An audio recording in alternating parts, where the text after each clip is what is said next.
answer was the Ballymun Housing Project, then Europe's biggest industrialized housing contract, and entailing the largest program of civil engineering and development works undertaken for an Irish local authority housing estate.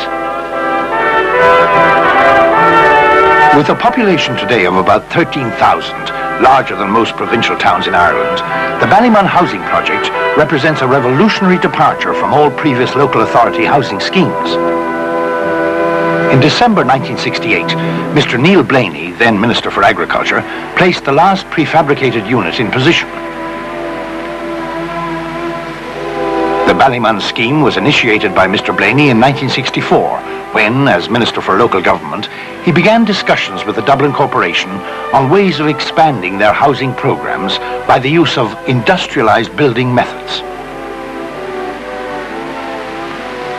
Corporation members and officials, having visited the continent at the minister's suggestion, studied these industrialized building methods at a variety of centres.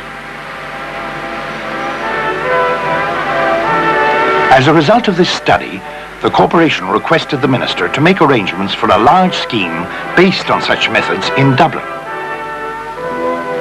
The minister invited, by public advertisement at home and abroad, proposals for the provision of some 3,000 dwellings by industrialized methods on the basis of an outline brief proposed by his department.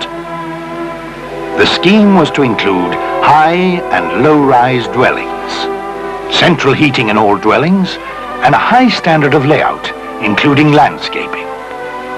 Pricing was to be competitive with traditional methods of building, and guide prices were to be submitted by proposers.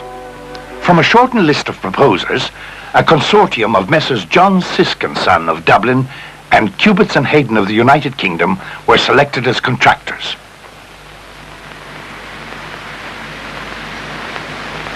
The building systems proposed were those of Balancy et Schul of France for the flats and Loughton Cubitt for the two-story houses.